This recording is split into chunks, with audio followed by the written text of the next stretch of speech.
Hello YouTube, welcome back to my channel. If you are new here, I am Jordan the Alchemist and I'm happy that you are here. If you are returning, welcome back. I know it's been a minute since we've had a little talk, you guys, but today we're just going to be chatting a little bit while you watch me crochet.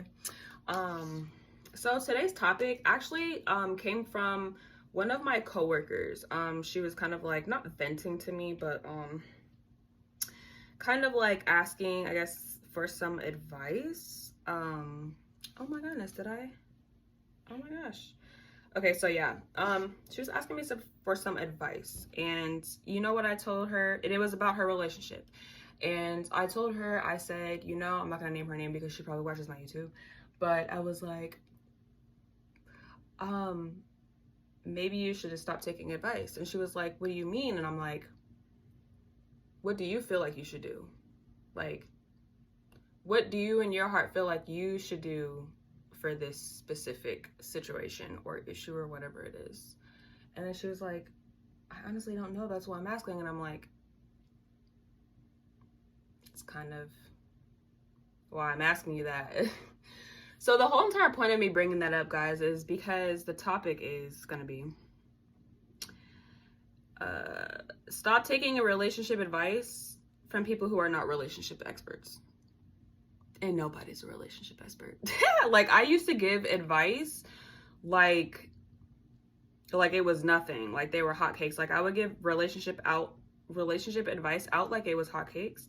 And honestly, like, I've never had anybody come back and be like, you know, the advice was bad, blah, blah, blah. But I started thinking one day when I needed advice for myself, and I'm like, you know, not everybody has the answers for your specific relationship, right? Because every relationship is different. Every relationship has its own narrative. It has its own trajectory. It has, you know, all of these different details. And it's just too, what is the word I'm looking for? Every relationship is too,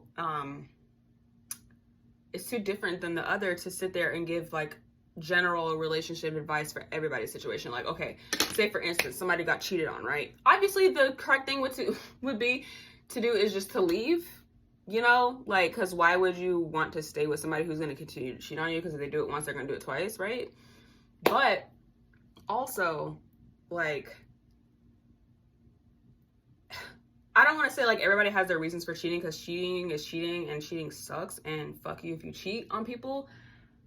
But, you know, it's like some people have their like the self-confidence to be like, you know, you did it, but I want to know why, and can we work through this? Versus like somebody else's relationship is like, listen, you're not going to do me like this. You're not going to, you know, this is not going to be the 18th person that's done this to me. I'm not dealing with no cheaters. I don't trust you anymore. The trust is broken. We're done, right? But the other person could be like, you know, I've been through worse. This is like blah, blah, blah. And this is why I say, like,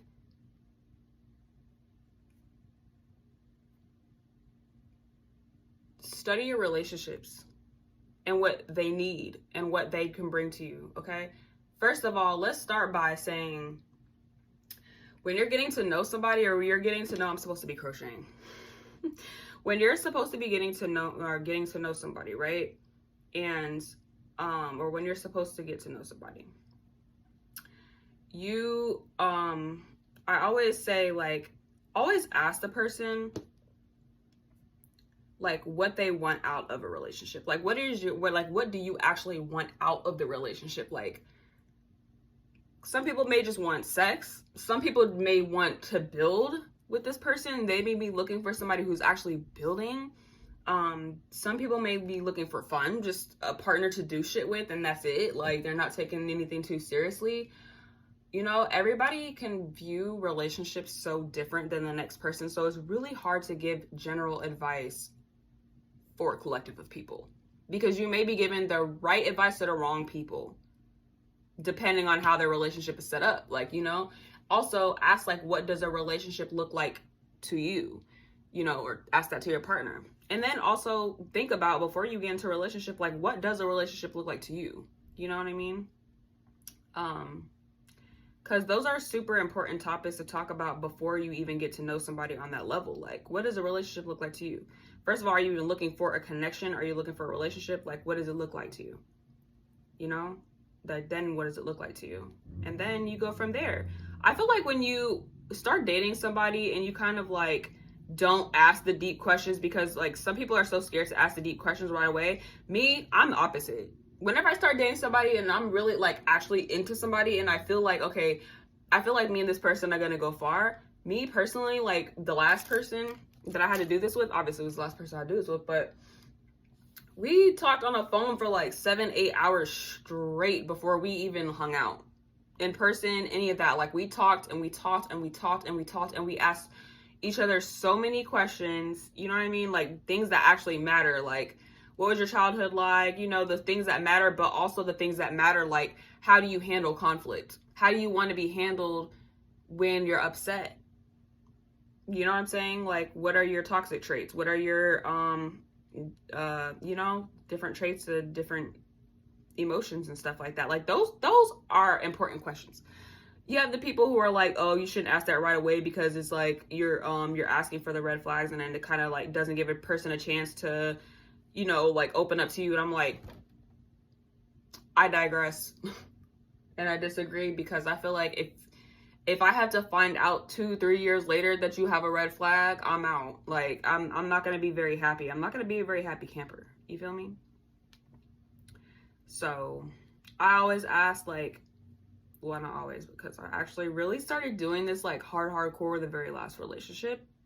So it hasn't happened again, obviously. So there's nobody for me to ask that. But it's just, I feel like when you ask vague questions, like high school questions, like, oh, what is your favorite color? Oh, you know what I'm saying? Like, it's like, what are we doing? We're not 10. Like, especially if you're looking for a partner, shit, you know, something that'll last for years and years, and like something that you want to build and blah, blah, and you find out later that you want to have kids with this person.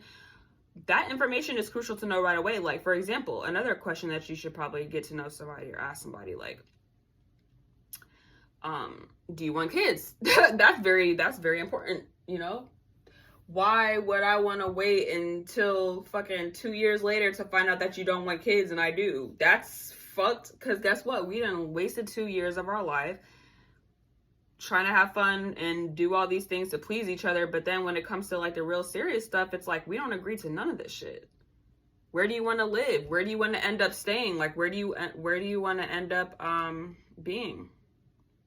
You know, long term, like, are you a traveler? Things like that matter. But the reason why I'm bringing up all these questions to ask on dates is because a lot of these questions don't get asked before people jump in relationships, and then they find out that they don't know nothing about the person. So now you need advice. Now you need this, but you don't know nothing about your partner. You don't know nothing about their upbringing. You don't know how they handle conflict. And for example, the question that I was asked is revolving on how to handle the conflict. And I'm like, how would I know what advice to give you to handle somebody who's upset if I don't know the person? I could be like, you know, for example, for like my partner, they would probably want to be taught to, you know, nicely rubbed on their back or whatever, and treated like, you know, treated more gentle. But the next person may think that you're trying to be manipulative. I've been there too. Like, you try to rub your partner's back and they're like, nah, because you trying to be sweet now and blah blah. And I'm like, but I'm really here to rub your back and I'm really here to support you. You know what I'm saying? So that type of advice, or like just general advice, that could be an example on how not everybody's advice will work. Because I wanted to be like, why don't you just sit him down and, you know, ask him questions? But she said he's short-tempered. I don't know. Not only do I not know what advice to give you just in general, but I don't know what advice to give you because you told me he's short-tempered and y'all are in a conflict. I know nothing about this man. So therefore, I can't give you any advice. You see what I'm saying? So yeah, so I just wanted to come on here and talk about that real quick. Like, I want to end it by saying, You guys, like, when you are dating somebody, and also I wanted to say too, sorry, before I cut this off, stop getting advice from people that know nothing about your partners. Stop it. Cut it out. Stop. If you want to know how to handle your partner, ask your partner how they want to be handled.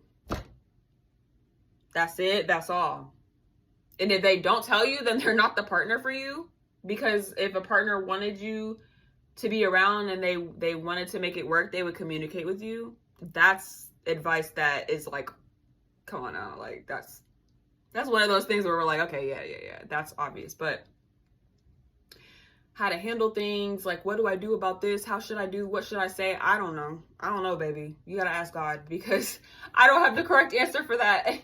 Everybody's so different, and everybody's brain works so differently, and like, there's neurodivergent people out there, there's neurotypical people, you know, like, you never really know what you're dealing with until you're dealing with it. So therefore, like, that's why I would say, just ask the hard questions ahead of time. Always ask, like, how do you handle conflict, or how would you like to be handled during conflict? Those are top 5 questions. Those two are definitely in top 5 questions, including, do you want to have kids, and do you see yourself being married? The 5th one I'm gonna leave out because it's we ain't gonna get into that. But yeah, that's pretty much what I wanted to share with you guys today. I know that I was supposed to be coming on here more often and doing like my vlogs and stuff like that. And obviously, you guys, I'm going to be honest with you guys. I'm working so freaking much right now, to the point where it's really impossible to get vlogs recorded, because during my off days, like, I'm crocheting, or I'm taking care of, like, you know, stuff that's, I'm just taking care of the stuff that needs to be done, and then running my errands, or my grocery shopping, cooking, relaxing, like, you know, cleaning my space and organizing. So like, on those little few days that I do have off, like, I barely have time to record, but I am gonna do better. And if you made it to the end of this video, I'm so happy that you guys made it. Thank you for watching. And next time, hopefully it'll be more of a vlog style. Like, I'm gonna cut it, edit, still learning how to do all of that. Maybe I'll come on here next time and teach you guys how to do, like, something like this. I don't know. Maybe you can, like, leave some suggestions down in the comments, and maybe, like, if you have an idea of something you want me to show you how to do, a specific stitch, what else can I show you guys? I can show you guys some of my whips too. Maybe I'll make that another vlog. I'm gonna go ahead and write down some ideas for vlogs, because that's one thing I haven't done yet. And with my ADHD, it's kind of hard to, like, stay on one thing and focus on one thing. So I feel like if I actually just, like, write out my ideas for once, which is something I should have been doing, it'll actually happen. So thank you guys for watching my video. Thank you for joining. If you have not subscribed, go ahead and click that subscription button, and you will not miss any more of my videos. And until next time, peace.